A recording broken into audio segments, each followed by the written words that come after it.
Please, Your Honor. My mom is innocent.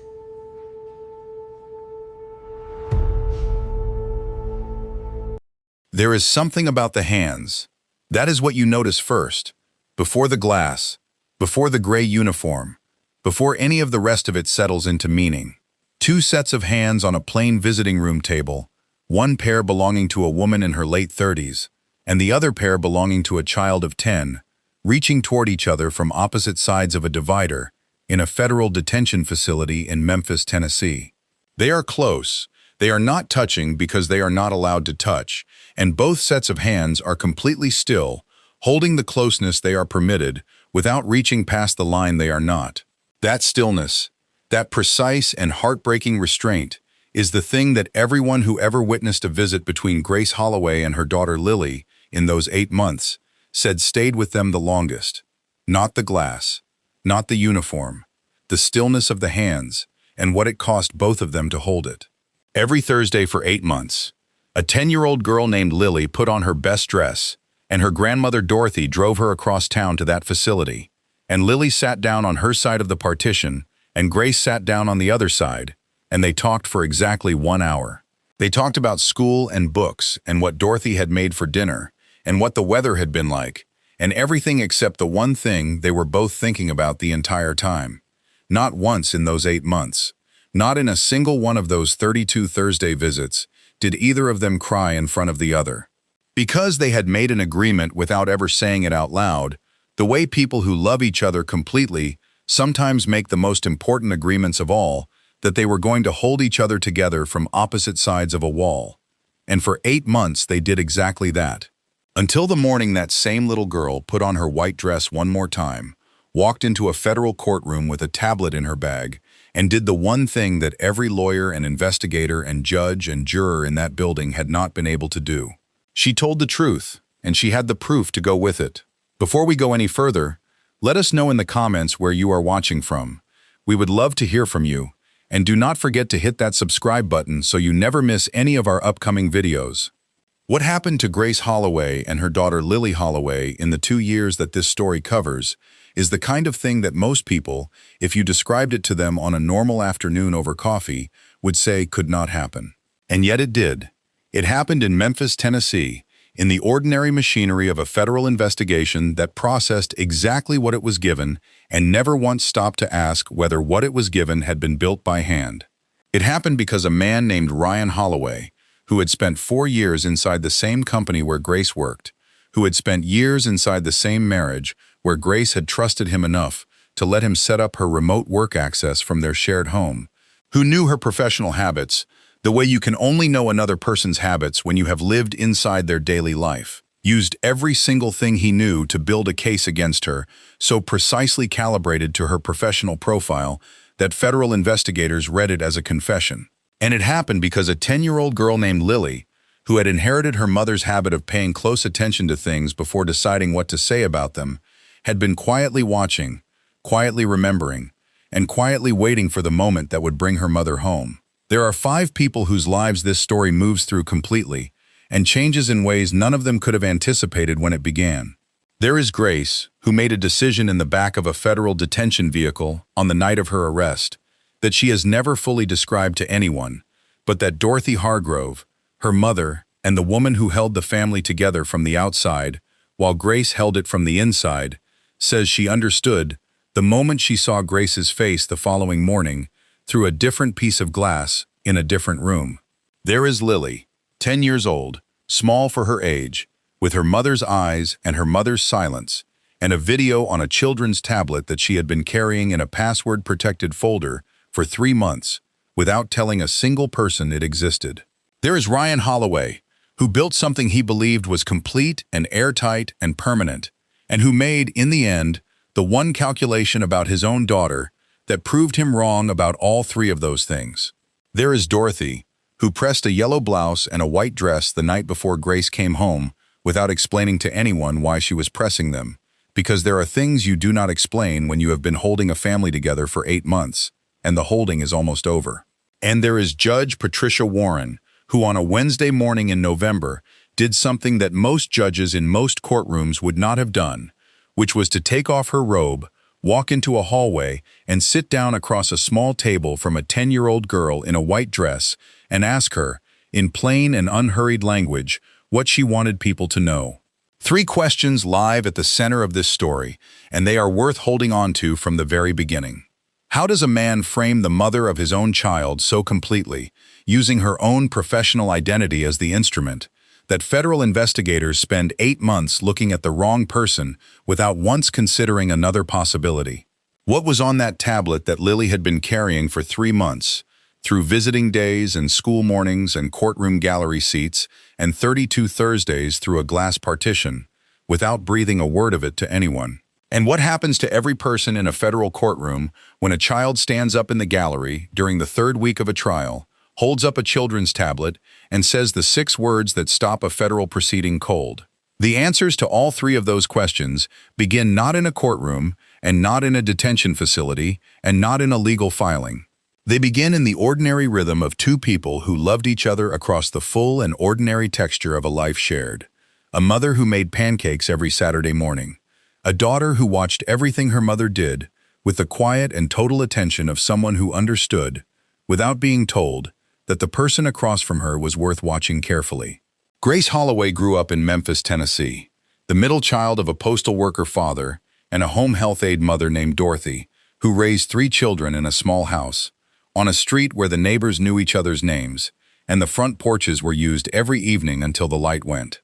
Dorothy Hargrove was not a woman who used the word strength very often, partly because she did not think of it as a word that needed saying, and partly because she was too busy actually being it to stop and name it. She kept a clean house on what was never quite enough money. She kept her children fed and her promises. She kept her word in the specific way of people who understand that a kept word is the most reliable form of wealth available to someone who does not have the other kind. Grace absorbed all of it without being formally taught any of it, the way children absorb what the adults around them demonstrate rather than explain. She was the child who asked for extra problems, who finished her homework before dinner and then found something else to learn, who decided at 14, quietly and without announcement, that she was going to college on a scholarship, and then spent the next 4 years making sure she was right about that. She graduated from the University of Memphis with a degree in accounting in 2007, and spent the 2 years after that working an entry-level position at an insurance firm while she looked for something that matched the specific and high standards she had set for her own professional life. She found it in 2009 when she joined Meridian Freight Solutions, a mid-sized logistics company with headquarters in downtown Memphis, as a junior financial analyst. The decade that followed was the decade in which Grace built herself into someone that Meridian could not have easily replaced. She was promoted 3 times. By the time she was in her early 30s, she was the senior accountant for the company's entire Eastern Division, responsible for reconciling accounts that moved tens of millions of dollars every quarter. Her supervisor said in an interview after the case became public that Grace Holloway was the most accurate and reliable financial professional he had worked with in 20 years, and that if he could have found a way to clone her, he would have done it twice. He was not speaking metaphorically. Grace's relationship with numbers was the relationship of someone who had been trained to see them clearly, and who also, underneath the training, simply loved them the way some people love languages. They told her the truth about what was actually happening, which was more than most things did. She met Ryan Holloway at a company mixer in 2011. He was charming in the specific and targeted way of men who have learned to make the person they are speaking to feel like the most important person in the room, and for a woman who had spent her entire professional life being one of the most competent people in any room she entered, and one of the least formally acknowledged for it, that feeling was not a small thing to receive. Ryan was financially literate, which meant they had the kind of early conversations that feel like the beginning of something real, because both people are speaking the same language. He was working in sales at Meridian then, and had a directness about his ambitions that Grace respected because she had the same quality in herself. They dated for 2 years. They married in June of 2013. And for a while, the marriage worked in the way that marriages built on shared vocabulary and surface compatibility tend to work, efficiently and without enough warmth underneath. Grace did not identify this as a problem immediately, because she was also building a career and raising what would become a family and running a household with the same precision she brought to everything, and efficiency felt like enough, until it very clearly was not. Lily arrived in April of 2014 and changed the shape of everything in Grace's world in the way that only one particular kind of love can change things.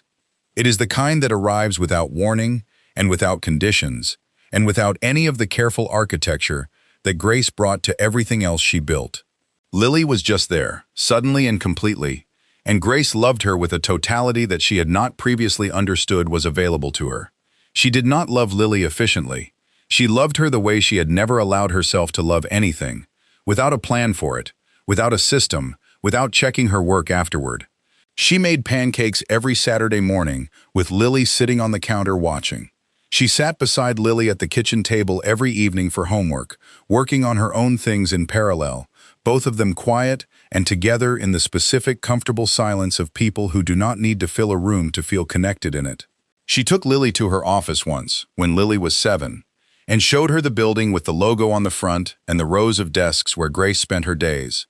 And Lily had looked at everything with her mother's eyes, dark and very still, and had asked questions that Grace's colleagues said were the most interesting questions they had heard about financial accounting in recent memory. She was 7 years old. She was her mother's daughter in every way that mattered. The marriage to Ryan ended in 2020, which was Grace's decision, and a decision she had not made lightly or quickly.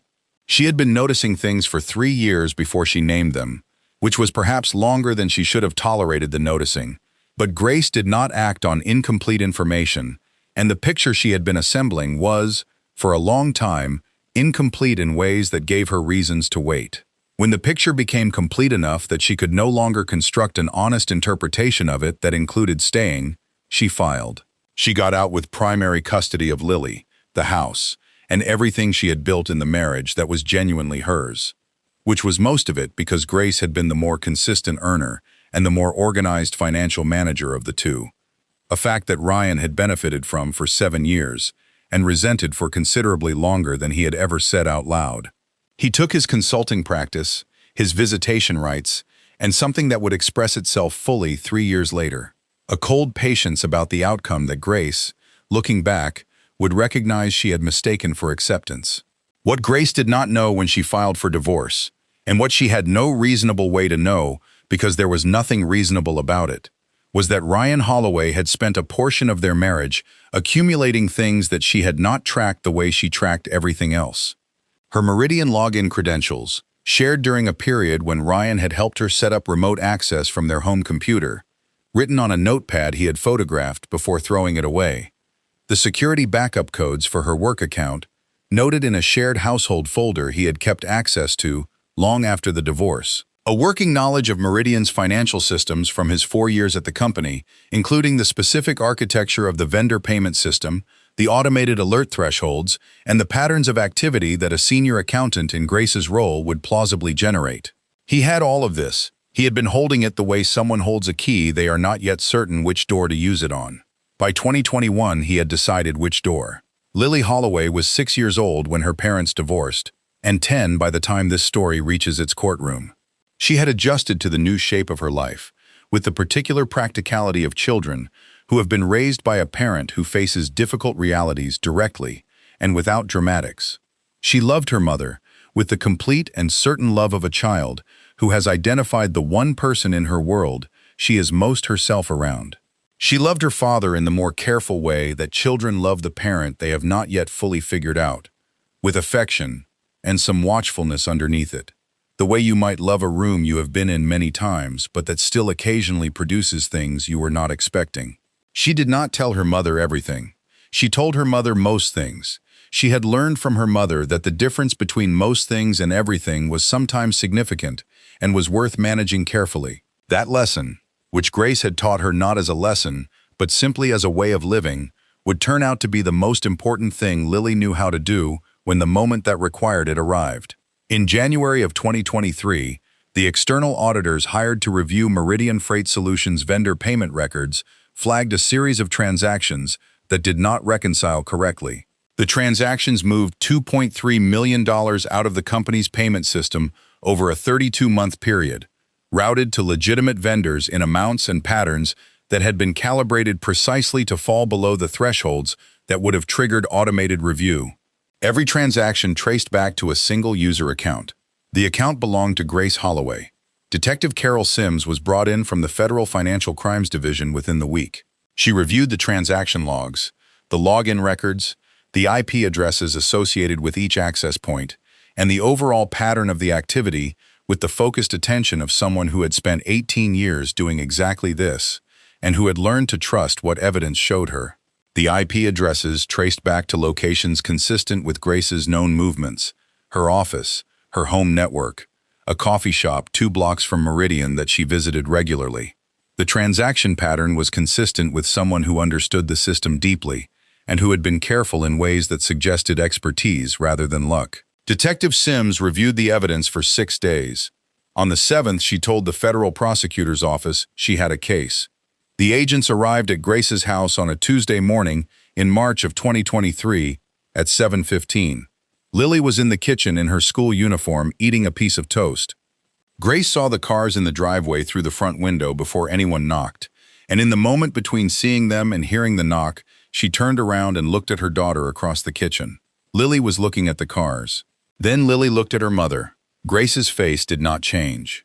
She said, "Go finish getting ready," and Lily, after one more second of looking at her mother with the still and watchful eyes that were so completely Grace's, went back into the kitchen. That 1 second between Grace's words and Lily's movement was the thing that Dorothy Hargrove, who was not there that morning but who heard it described separately by both of them in the months that followed, said she thought about more often than anything else in the entire story. The precision of what passed between them in that 1 second, without words, without any of the things that were actually happening being named, was the agreement they had been practicing for 10 years, without knowing they were practicing it. Grace opened the door. The agents were professional and not unkind, which was the best you could ask of a Tuesday morning like this one. They read her rights on the front porch in a voice low enough that the neighbors watching from behind curtains could not make out the specific words. Grace asked one question before they put her in the car. She asked if her daughter could be taken to school first. One of the agents said yes. He drove Lily to school himself, a detail that Lily described to her school counselor 8 months later as the one thing about that morning that she still did not know how to feel about, because it was kind, and it was also the last ordinary thing that happened before everything stopped being ordinary for a very long time. In the car, Lily did not speak. The agent did not speak. When they arrived, Lily got out of the car, turned around, and looked at the agent through the open passenger window. She asked him if her mother was going to be all right. He looked at her. He said he did not know. Lily nodded. She turned around and walked into school. She cried in the bathroom for 4 minutes. She counted. She washed her face. She went to class. Dorothy Hargrove received the call from Marcus Bell that Tuesday afternoon. She sat down on her kitchen chair when she heard what he told her, and she stayed sitting for about 10 minutes after the call ended, not because she was frozen, but because she was making a list in her head of everything that needed doing, and she needed to be still to make it correctly. Then she stood up, put on her coat, drove to Lily's school, and picked her granddaughter up early. She told Lily that her mother had gotten into some trouble at work, and that the grown-ups were going to work on sorting it out, and that they were going to be fine. She used the word fine the way Grace used it, as a thing that is true because you decide it is going to be true, rather than because the facts have confirmed it yet. Lily looked at Dorothy for a moment. Then she said okay. She got in the car. She did not ask any more questions that day, which Dorothy said was the most heartbreaking thing she had experienced in 64 years of living through hard things. Because a child who stops asking questions has already understood that the answers are going to be painful and has decided to spare the adult in front of her the difficulty of saying them out loud. Lily was sparing Dorothy. At 10 years old, in the back of her grandmother's car, she was already doing the thing her mother had always done. She was managing the wait for someone else. Grace was processed and placed in a federal holding facility that Tuesday evening. She called Marcus Bell from the facility phone and described the situation in the precise, controlled language of someone reporting a problem rather than experiencing one, which was not because she was not experiencing it, but because she had already made the decision that was going to govern the next 8 months of her life. She made it in the back of the federal vehicle before they had finished leaving her street. The decision was this: Lily was not going to see her break, not on Thursday visits, not during phone calls, not in any courtroom, not once. Grace had spent 10 years teaching her daughter by demonstration rather than instruction, that the correct response to a hard thing is to face it directly and keep your hands steady. She was not going to contradict that lesson at the moment when it mattered most. Whatever it cost her to hold herself together, she would pay it privately, in the hours when Lily was not watching, and she would present to her daughter every Thursday the version of herself that Lily had always known. It was the hardest decision Grace Holloway ever made. It was also, in the way that the hardest decisions often are, the right one. Marcus Bell was a defense attorney with 30 years of practice and a reputation in the Memphis legal community for taking cases that other attorneys described as difficult and working them with the specific patience of someone who does not give up on things before they are finished. He reviewed the evidence against Grace Holloway for 3 weeks before their first full strategy session, and he was honest with her in the way that she had specifically asked him to be when they spoke on the phone from the holding facility. He told her the case was strong. He told her the evidence was the most precisely calibrated financial frame he had ever reviewed in 30 years of criminal defense practice. He told her that he was going to find every possible angle of challenge and pursue each one completely. He also told her, with the careful directness of someone who respects a client enough to tell her the truth, that she needed to prepare herself for the possibility that the evidence might be strong enough to produce a conviction regardless of what he did. Grace listened to all of this. Then she asked him 2 questions about the specific legal standards for the forensic accounting evidence. He answered them. Then she told him to find the angle. He told her he would. He was going to spend 8 months doing exactly that and not finding it, until a 10-year-old girl in a white dress walked into his client's trial on the 22nd day and found it for him. The 8 months between Grace's arrest and the beginning of her trial were the longest and the most instructive of her life.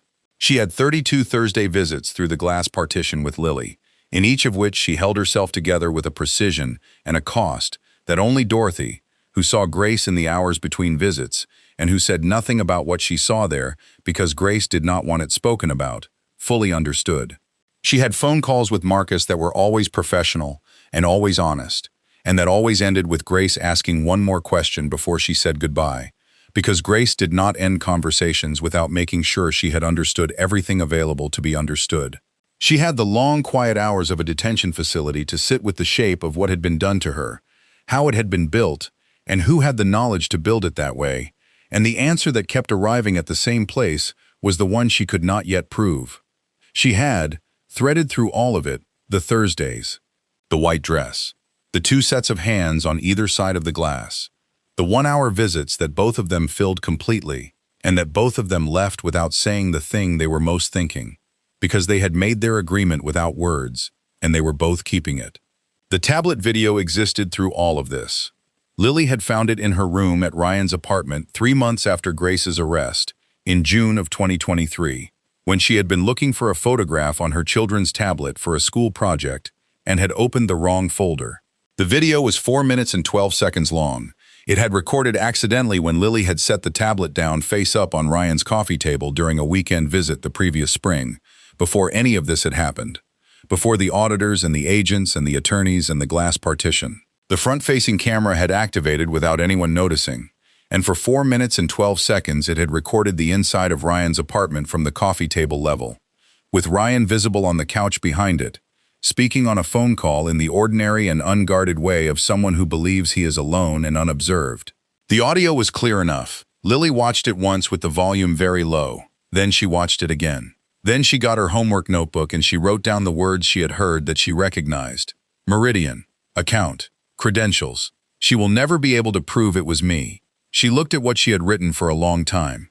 Then she locked the video in the password-protected folder she used for her drawings, the one Ryan did not know the code for because it was a code she had made up herself and never shared. She put the tablet in her school bag. She did not say anything to Ryan. She did not say anything to Dorothy. She did not say anything to her mother the following Thursday, or the Thursday after that, or the Thursday after that. Because every time she sat across from Grace through the glass and looked at the careful, composed face her mother was holding in place for her, she could not bring herself to add one more thing to what her mother was already carrying. She decided she was going to use it herself.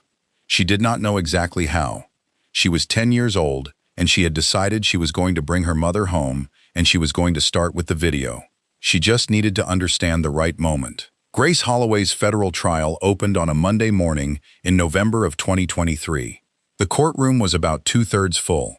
Dorothy Hargrove sat in the gallery on the left side, second row, in a navy dress she had bought specifically for the occasion because she had decided early that she was going to dress as if she expected her daughter to walk out of that building a free woman.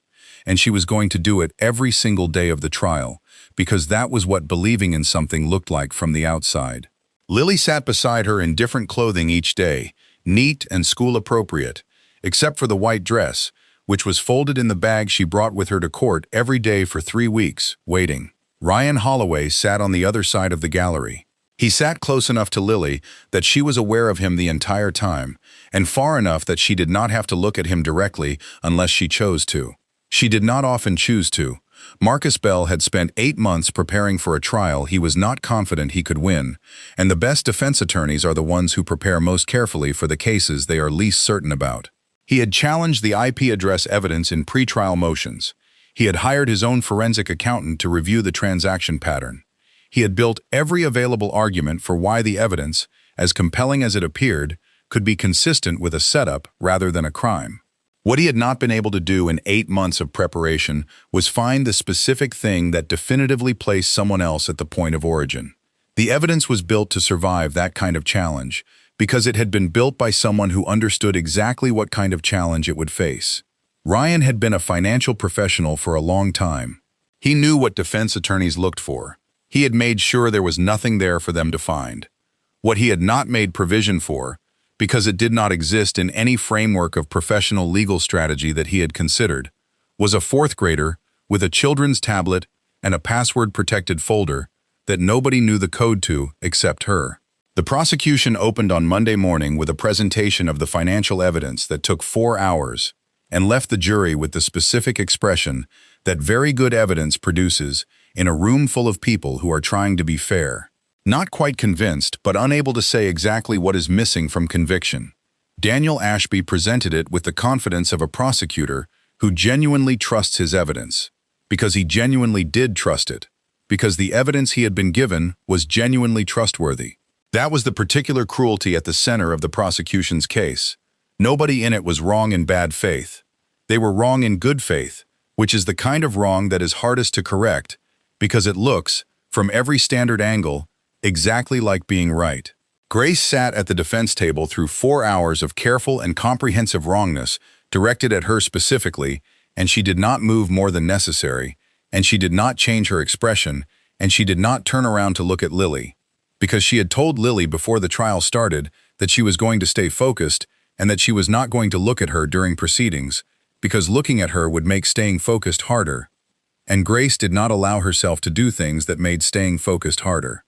Lily watched all 4 hours. She watched the jury. She watched the way their faces moved as the evidence accumulated.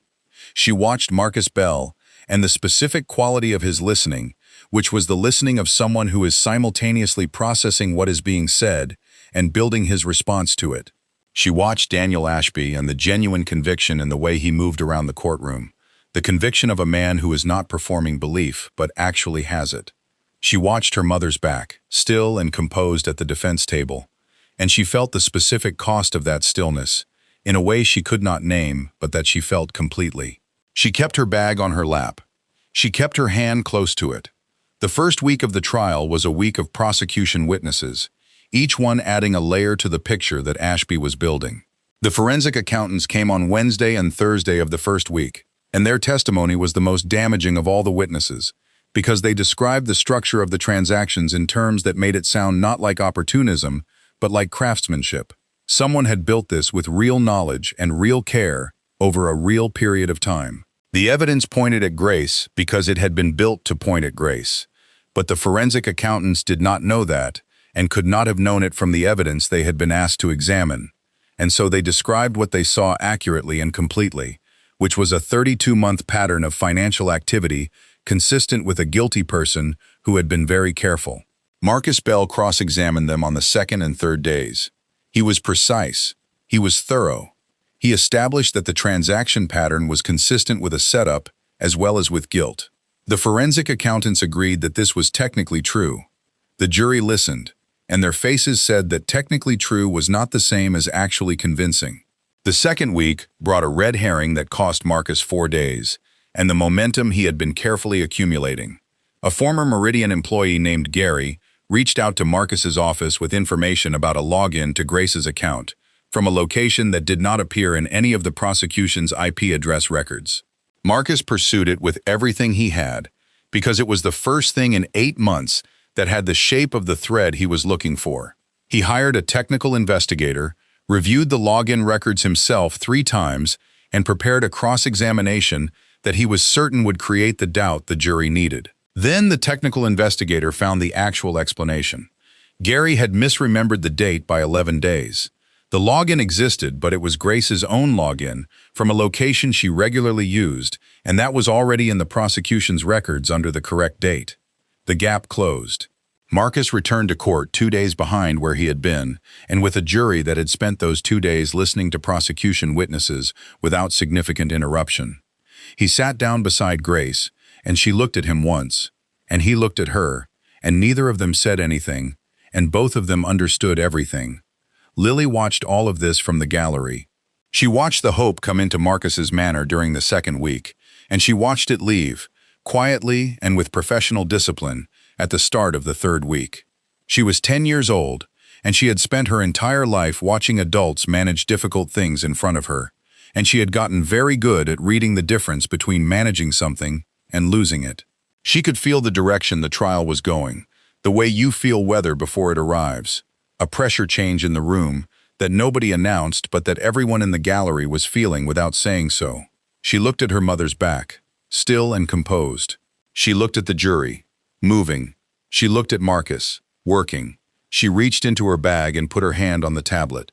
She thought about the Thursday visits. She thought about the 1-hour limit and the 2 sets of hands on either side of the glass that were not allowed to touch. She thought about the words she had written in her homework notebook. She will never be able to prove it was me. She thought about the fact that she was not her mother. She did not have to prove it in a courtroom with credentials and case law and forensic evidence. She just had to show someone what she had. On the morning of the 22nd day, a Wednesday in the 3rd week of November, Marcus Bell began a cross-examination of a witness that Lily could tell within 20 minutes was not going the direction he needed it to go. She watched him adjust and redirect, and she watched the adjustment not work and the redirect not hold, and she felt something arrive inside her that did not have a name exactly, but that felt like the end of waiting. She took the tablet out of her bag. She held it in both hands in her lap. She looked at the back of her mother's head, composed and still at the defense table, the head of a woman who had not turned around in 3 weeks because she had promised herself she would not. Lily stood up. She stood up slowly enough that the people on either side of her registered it as motion before they registered it as a child standing in the gallery of a federal courtroom during an ongoing cross-examination. Then her voice went through the room. It went through it the way that a child's voice goes through a quiet room, not because it was loud, but because it was clear, and it was certain, and it carried in it the specific frequency of someone who has been waiting a very long time and has finished waiting. She said, "You cannot jail my mom." Then she held up the tablet. She said she had proof. The room did not go silent all at once. It went silent the way rooms go silent when something has happened that is large enough to take a moment to fully arrive in everyone present simultaneously. The bailiff moved first, which was his job. Judge Patricia Warren spoke before the bailiff reached Lily, which was hers. She called the recess with the calm of someone who has spent 22 years managing unexpected things in courtrooms, and who has learned that the most important thing you can do in the first 30 seconds of an unexpected thing is to take control of the room before the room decides to take control of itself. She instructed the bailiff that the child was to be brought to the hallway outside her chambers with a court-appointed family advocate and without either parent present. Ryan Holloway began to stand up. Judge Warren looked at him with the particular patience of a woman who has very high expectations of the people in her courtroom and has never yet had those expectations successfully ignored. Ryan sat back down. Grace Holloway sat at the defense table and did not turn around. She heard Lily's voice. She had heard every word. She did not turn around because she had promised herself she would not, and because she did not yet know what was happening, and she was not going to allow herself to respond to something she did not yet fully understand. She folded her hands on the table. She breathed. She waited. In the hallway outside Judge Warren's chambers, Lily sat in a chair that was too large for her and held the tablet in both hands and looked at the court-appointed family advocate, a woman in her 40s, with a practiced gentleness that Lily recognized as the same kind of gentleness her school counselor used, the kind that is real but also professional and that is none the worse for being both. The advocate sat beside her and asked her in a quiet and unhurried voice what she had wanted to show people in there. Lily unlocked her tablet. She navigated to the password-protected folder. She put in the code, which she had never told anyone, including her father. She opened the video. She handed the tablet to the advocate. The advocate watched the video with the particular stillness of someone who is being professionally careful about their expression. When the video ended, she handed the tablet back to Lily and told her to wait for just a moment. Then she walked to Judge Warren's chamber door and knocked twice. What happened next is the part of this story that lawyers in the Memphis Federal District talked about for years afterward. Judge Patricia Warren came out of her chambers without her robe. She sat down in the chair the advocate had been using, across the small table from a 10-year-old girl in a white dress holding a children's tablet, and she talked to Lily the way you talk to a child when you understand that the child in front of you has done something that required more courage than most adults can summon, and that the child deserves to be spoken to accordingly. She told Lily she was not in trouble. She told her that what she had done in that courtroom had taken a great deal of courage. She asked her, in plain and simple language with no legal terminology in it, what she wanted people to know. Lily told her. She told her about finding the video. She told her about the words she had written in her homework notebook. She told her about the 32 Thursdays through the glass, and the reason she had not shown the video to her mother during any of them. She said she did not want to add anything else to what her mother was already carrying. Judge Warren listened to all of it without interrupting. When Lily finished, the judge asked if she could see the tablet. Lily handed it over. Judge Warren watched the video. She watched it twice. When she handed the tablet back to Lily, she told her she had done the right thing. Then she stood up, went back into her chambers, put her robe back on, and walked back into the courtroom to reconvene a federal trial that was now, in every way that mattered, a different case than the one it had been 2 hours earlier.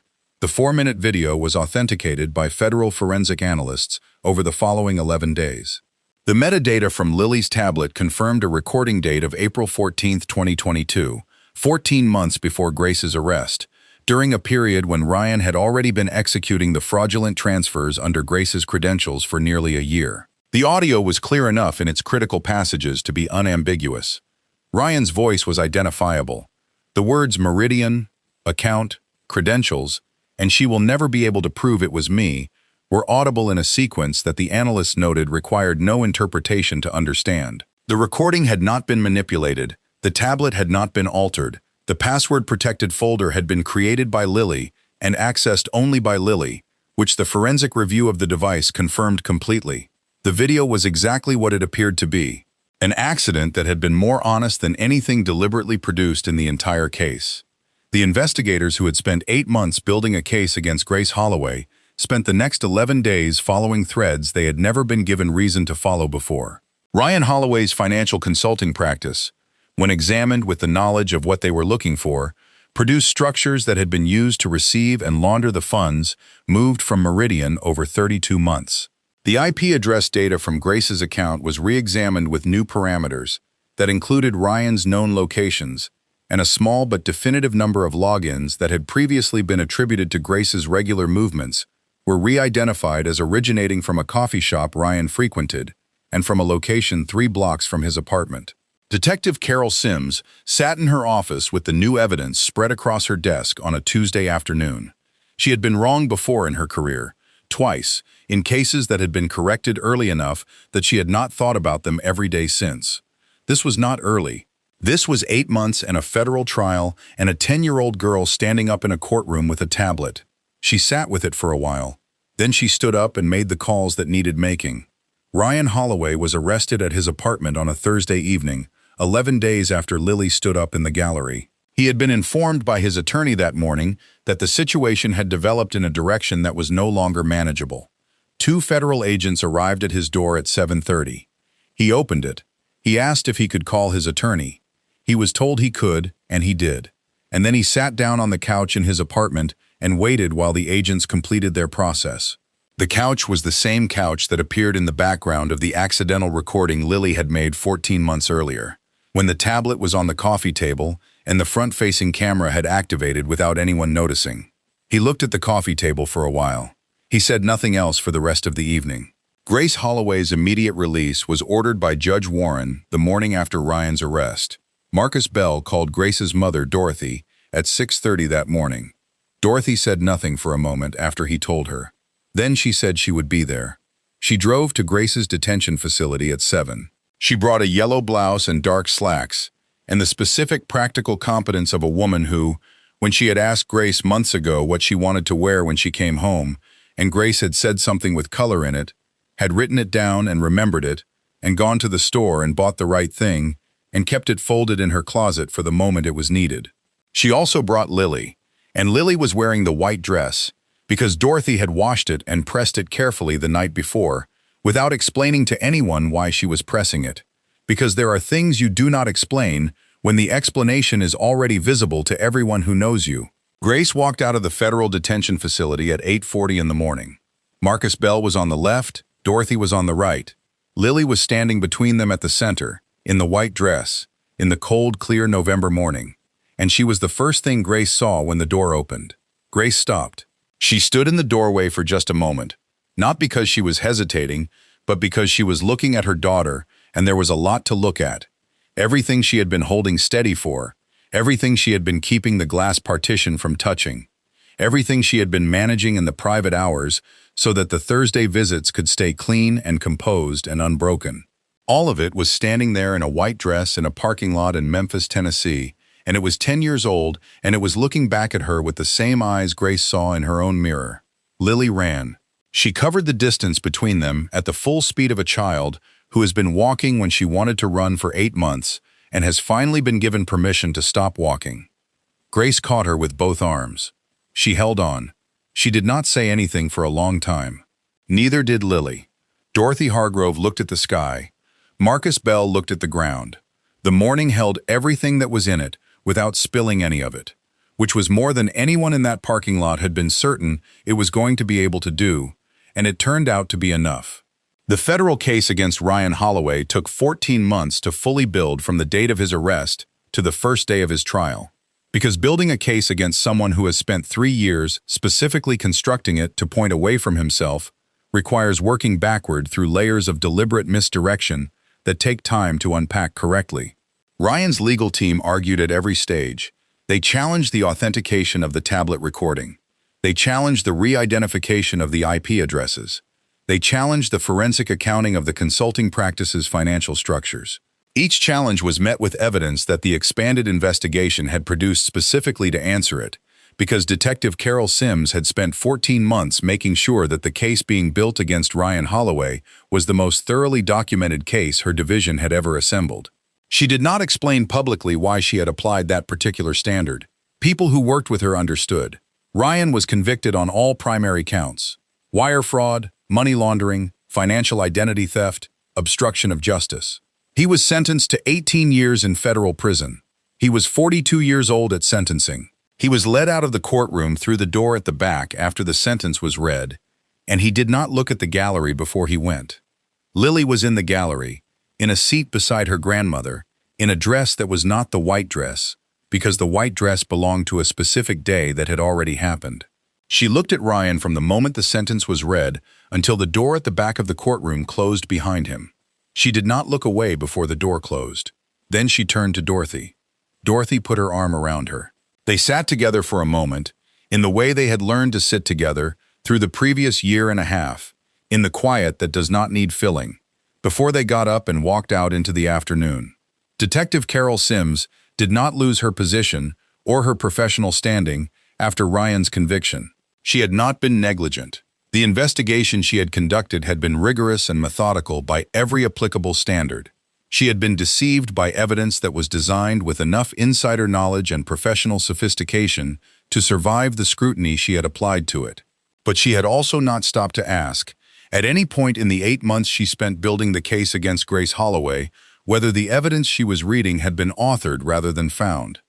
That question had not been part of her standard methodology because in 31 previous cases, it had not been necessary. It was necessary in this one, and she had not asked it, and a woman had spent 8 months in federal detention as a partial consequence of that. Sims requested a formal review of her investigative approach and participated in it fully.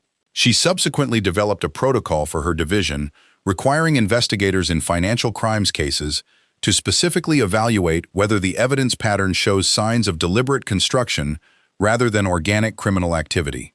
She implemented it across every team she supervised. She required it. She enforced it. She named the protocol after no one, and she did not give interviews about it. Everyone in her division knew where it came from. Marcus Bell went back to his practice. He went back to the same office and the same cases and the same deliberate, patient way of working through difficult material that had characterized 30 years of criminal defense. He spoke about Grace's case publicly once, at a bar association dinner in the spring after Ryan's conviction, in a presentation about the limits of evidence-based prosecution in an era of increasingly sophisticated financial fraud. He said that the most significant lesson he had taken from the case was not a legal one. He said it was a lesson about the nature of attention and what it produces in people who have been raised to pay it completely. He said that the evidence that changed the case had not come from any investigative tool or legal strategy available to him. It had come from a child who had spent 10 years learning to watch carefully, and who had, in 22 days of sitting in a gallery, with a tablet in a bag, done the thing that 8 months of professional legal preparation had not been able to do. He said he had been proud to be her mother's attorney. He said it without decoration or performance, and several people in the room who had heard a great many speeches about justice said it was the truest thing they heard that evening. Grace took 4 months before returning to Meridian.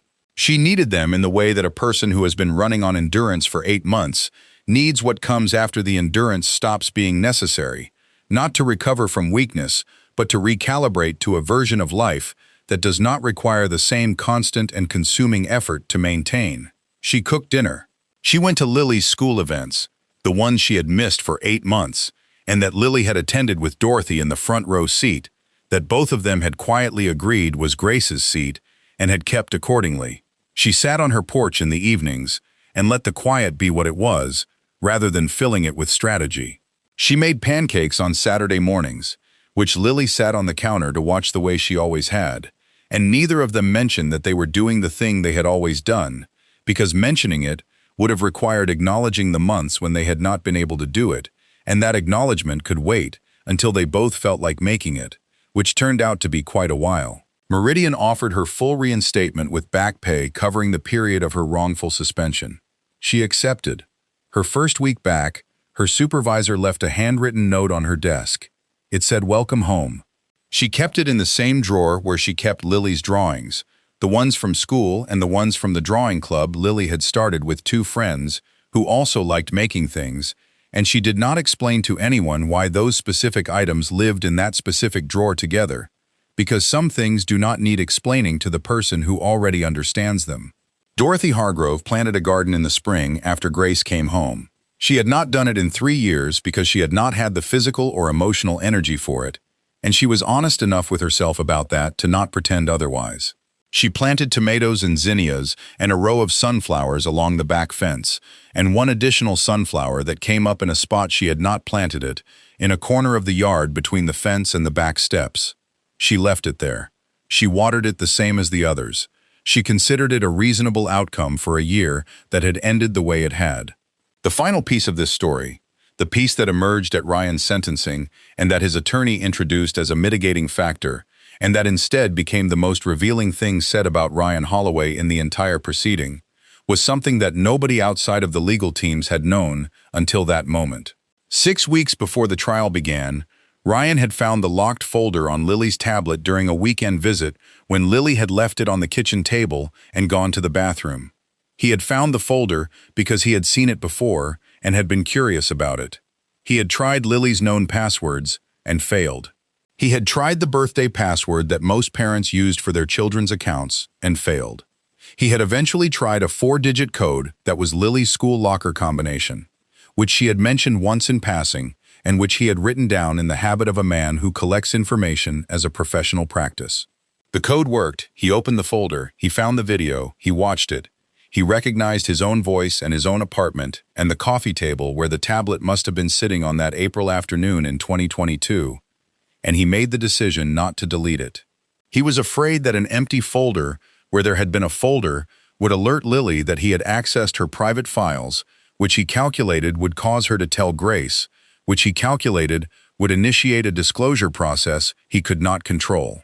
He had decided that the safer move was to close the folder, put the code back in, and trust that the trial would conclude before the video became a problem. He had been wrong by 22 days. He had held, in his own hands, the one thing that could collapse everything he had built over 3 years, had looked at it, calculated that it was contained, and put it back.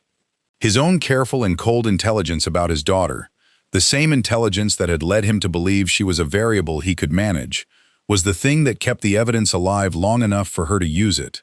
Lily Holloway went back to being 10 years old with her mother in the house on Saturday mornings, and her grandmother's garden to visit on Sundays, and her drawing club, and her homework at the kitchen table. She did not talk about the courtroom often. When she did, she was matter-of-fact in the way her mother was matter-of-fact about difficult things, as if the difficulty was a real and acknowledged part of the story, but not the only part and not the most interesting part. She visited Grace at Meridian once after Grace went back, a Saturday morning when the building was nearly empty, and Grace had gone in to finish something, and Grace walked her through the office and explained what each team was responsible for and how the financial accounts worked and what a reconciliation was and why it mattered. Lily listened and asked specific questions the way she always listened and asked questions. When they were leaving the building, walking through the lobby past the logo on the glass wall that Lily had first seen when she was 7 years old and her mother had brought her to work on a Saturday just like this one, Lily asked her mother whether she thought she might want to do accounting when she grew up. Grace said, "Only if you want to." Lily said she was thinking about it. She said knowing where the money actually is sounded like an important thing to know. Grace looked at her daughter. She did not say anything for a moment. Then she said yes. She said it was probably the most important thing. There is something that does not get said enough about this story, and it is the thing that matters most. The legal outcome matters. Ryan's conviction matters. Detective Sims's protocol matters. Marcus Bell's work matters. Judge Warren's decision to come out of her chambers without her robe and sit across from a child and ask her what she wanted people to know matters in ways that will affect how federal courts in that district handle unexpected evidence for a long time. All of it matters, but none of it is the center of the story. The center of the story is a decision that was made in the back of a federal vehicle on a Tuesday night in March by a woman in handcuffs who had just been separated from her 10-year-old daughter and who had, in the time between leaving her street and arriving at the processing facility, decided that Lily was not going to see her break. That decision, held across 8 months of Thursdays through glass and 1-hour limits and hands on either side of a partition that were not allowed to touch, is what this story is built on. Everything else followed from it. Lily made the same decision, alone in her room at Ryan's apartment on a June evening with a homework notebook open on her desk, when she wrote down 4 things she had heard in a video she had not been meant to find. She decided she was not going to break either. She decided she was going to bring her mother home. She was 10 years old. She did not have a legal strategy or an attorney or 30 years of practice. She had a tablet and a password-protected folder and the habit of paying close attention to things that her mother had taught her by doing it herself every single day of Lily's life. That was enough. It turned out to be exactly enough. Tell us in the comments which moment in this story moved you the most. Was it Grace telling Lily to go finish getting ready on a Tuesday morning while the agents were still at the door? Was it the 22 Thursdays with 2 sets of hands on opposite sides of a glass partition, not touching, not looking away? Was it Dorothy pressing the yellow blouse and the white dress the night before Grace came home, without explaining why she was doing it? Was it Lily standing up on day 22 with the tablet in both hands and the only 6 words that mattered? Or was it the last thing? The thing at Ryan's sentencing, when everyone in the room finally understood that he had found the video 6 weeks before the trial, held it in his hands and put it back, because even at the end he could not imagine that his own daughter was the one person he had never truly accounted for. Tell us. This community always has something worth saying, and we read everything you share with us. If this story stayed with you, and we believe it will, then you are in exactly the right place. Untold Deception exists for the stories that never made the front page, but that carry more truth about who we are and what we are capable of than anything loud and obvious ever could. Next week, we are bringing you the story of a woman who received a cancer diagnosis on a Monday, was served divorce papers by her husband on the Friday of the same week, and who had, without her husband ever knowing it, spent the previous 3 years building something in a filing cabinet in her home office that would change everything he believed about the advantage he thought he had. That story is already waiting for you. Subscribe to Untold Deception. Turn on your notifications. The quietest stories are always the ones worth staying for.